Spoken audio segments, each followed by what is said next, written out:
नमस्कार मैत्रिणींनो, मी उषा फॅशनमध्ये आणखीन एका व्हिडिओमध्ये आपल्या सर्व मैत्रिणींचं स्वागत करीत आहे. तर कालच्या व्हिडिओच्या खाली कमेंट आले होते एका ताईंची की ताई, फिश आकार जे आहे म्हणजे बाहीचा जो पुढचा भाग असतो ना, तर त्याचा आकार कंप्लीट किती इंचाचा घ्यायचा आहे असा प्रश्न होता. की मी तुम्हाला प्रत्येक वेळेस म्हणते की तुम्हाला जी काही ब्लाऊज बद्दलचे प्रश्न असतील तर ते तुम्ही कमेंटच्या माध्यमातून मला विचारू शकताय. तर खूप छान असा प्रश्न विचारलेला आहे. तर पुढचा फिश आकार किती इंचाचा घ्यायचा आहे तर ते तुम्हाला मी आज परफेक्ट सांगणार आहे, जेणेकरून तुम्हाला प्रत्येक साईजमध्ये किती इंच अंतर घेतल्याच्या नंतर तो पुढचा जो इथं रिंकल्स पडत असतात किंवा इथं चुना पडतात त्या चुना पडणार नाहीत, त्यासाठी तुम्हाला खूप छान असे टिप्स देणार आहे. व्यवस्थित व्हिडिओ शेवटपर्यंत पहा, समजून घ्या मी कुठे काय केलेलं आहे ती. तर मैत्रिणींनो, असेच नवनवीन व्हिडिओ पाहायचे असतील, आणखीनही चॅनलला सबस्क्राईब केलं नसेल तर सबस्क्राईब करून घ्या, जेणेकरून येणारे जे काही व्हिडिओ आहेत त्याचं नोटिफिकेशन मिळत असतं त्यासाठी. आणि व्हिडिओ आवडत असतील तर नक्की लाईक करा. तर चला तर मैत्रिणींनो, वेळ न घालवता आपण व्हिडिओला सुरुवात करू. तर आता इथं पाहू शकतात आपण हे 32 साईजचं ब्लाऊजची बाही जी आहे ती कटिंग करणार आहेत. तर प्रत्येक साईजची तुम्ही जर कशा पद्धतीने कटिंग करायची आहे म्हणजे एक जरी तुम्ही बाही पाहिली तरी पण तुम्हाला व्यवस्थित समजणार आहे की कशा पद्धतीने आपण कटिंग करणार आहेत. आता इथं मी हे पहा, हे आहेत आपले 2 पदरी, त्यानंतर आपल्याला 4 फोल्ड करून घ्यायचं आहे आणि त्याच्यानंतर आपल्याला हे एकावर एक व्यवस्थित ठेवून घ्यायचे आहे. अशा पद्धतीने आपण एकावर एक ठेवून घेतलेले आहेत. त्यानंतर आपल्याला आता तुमची बाहीची लांबी तयार किती आहे त्याच्यावर आहे. आता ही मी 4.5ची तयार करणार आहे. प्रत्येक बाहीमध्ये तुमची तयार जितकी आहे, तुमची 5 असेल, 6 असेल, 6.5 असेल, जी काय आहे. तर अस्तरचं ब्लाऊज असेल तर त्यावेळेस तुम्हाला कंपल्सरी 1 इंच ॲड करायचं आहे आणि साधा ब्लाऊज पीस असेल तर त्यावेळेस तुम्हाला कंपल्सरी 1.5 इंच ॲड करायचं आहे. 1.5 किंवा 2 इंच. आता या साईडने जर तुमचं काठ नसेल तर त्यावेळेस तुम्हाला 1.5 इंच करायचं आहे आणि ज्यावेळेस इकडच्या साईडने आपण फोल्ड करतात त्यावेळेस तुम्हाला 2 इंचाची एक्स्ट्रा घ्यायची आहे. तर अशा पद्धतीने आता मी 4.5 प्लस आपल्याला 1 इंच ॲड केल्याच्या नंतर 5.5 वर मार्किंग करणार आहे. आता हे झालं लांबी. आता उभी बाही आपल्याला घडी कशा पद्धतीने घालायची आहे. आता छातीचा जो भाग आहे आपला किती आहे, 32 साईजचा चौथा भाग किती येतो, 8.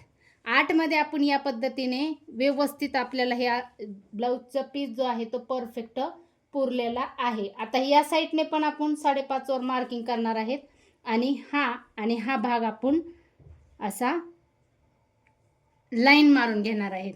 आता आपल्याला आर्मोल मधला जो भाग असतो कॅफाईट म्हणतात, तर तो आपल्याला किती घ्यायचा आहे, 4.5 आहे. त्याच्यामुळे आपण इथं 2.5 घेणार आहेत. किती घेणार आहेत, 2.5.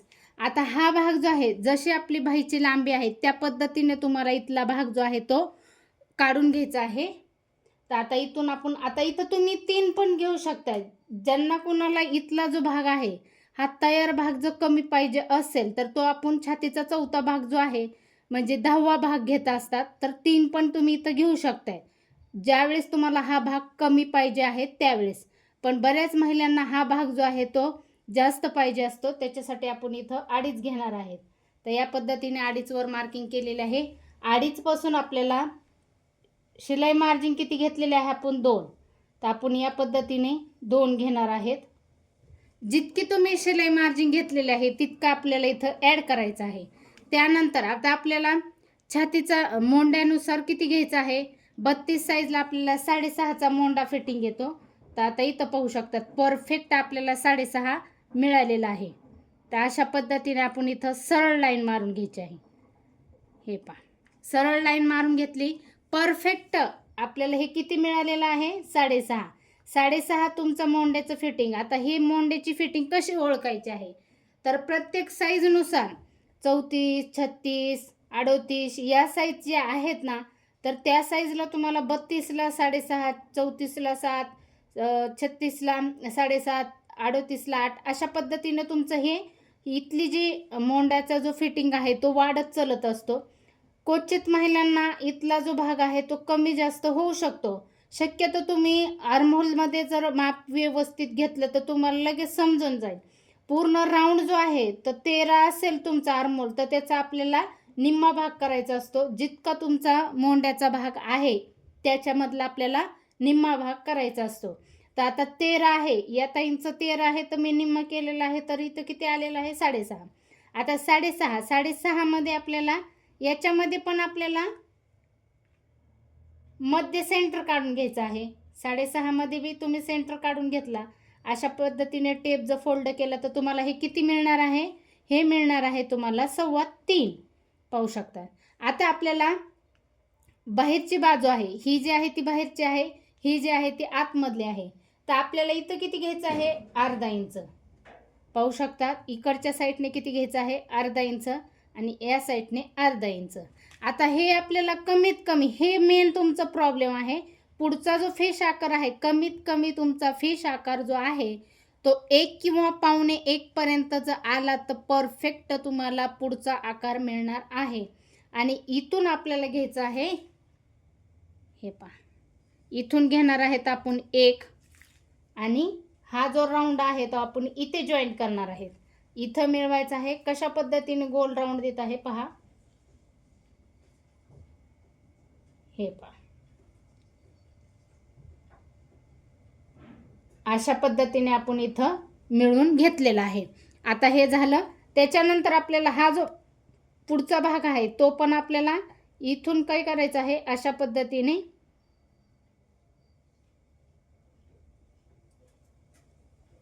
हे पहा,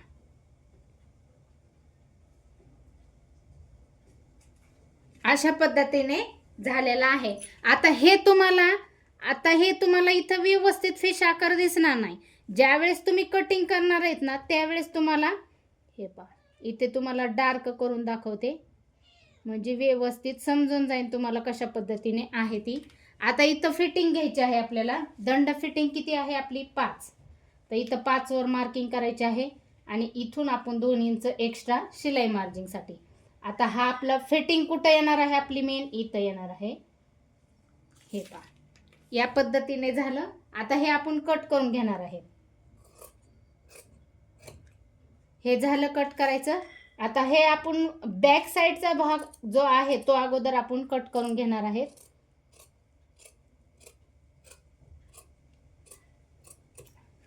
हे पहा, आता हे झालं. आता इथं तुम्हाला आपण 4 जे भाग आहेत ते कट केलेले आहेत. आता आपल्याला 2च भाग घ्यायचे आहेत. पुढचा भाग कट करण्यासाठी आपल्याला 2 भाग घ्यायचे आहेत, आणि इथून आपल्याला नॉर्मल मध्ये असा कट करत करत, हे पहा, अशा पद्धतीने आपण हे इथं गोल राऊंड देणार आहे. तर पाहू शकता या पद्धतीने आपला हा भाग कट झालेला आहे. तर आता ज्यावेळेस तुम्ही इथं बाही स्टिच करता त्यावेळेस तुम्हाला जी रिंकल्स पडतात ना पुढच्या साईडला ती पडणार नाहीत. तर हे पहा, अशा रीतीने तुम्हाला हा पुढचा जो आकार आहे तो मिळालेला आहे. तर पाहू शकतात फिश आकार अगदी परफेक्ट आलेला आहे. तर खूप छान असं म्हणजे सोप्यात सोपी ही पद्धत आहे, आणि ही तुम्ही जर टिप्स फॉलो केली ना तुम्हाला बाहीमध्ये कुठलाच प्रॉब्लेम येणार नाही, कमी जास्तही पडणार नाही. क्वचित तुम्हाला इथं तुमच्या शिलाईवर डिपेंड आहे. इकडच्या बाही ज्यावेळेस बाही जॉईन करतात त्यावेळेस जर थोडं कमी पडलं तर तुम्ही ज्यावेळेस शिलाई मारतात त्यावेळेस तुमच्याकडून इथली शिलाई जी आहे ती खेचली जाते, किंवा अशा रिंकल्स पडतात, किंवा कुणाचे असं व्यवस्थित सॉफ्टमध्ये जर तुमची शिलाई असेल तर परफेक्ट बाही आपली कटिंग त्याला जॉईनिंग होत असते, कमी जास्त पडणार नाही.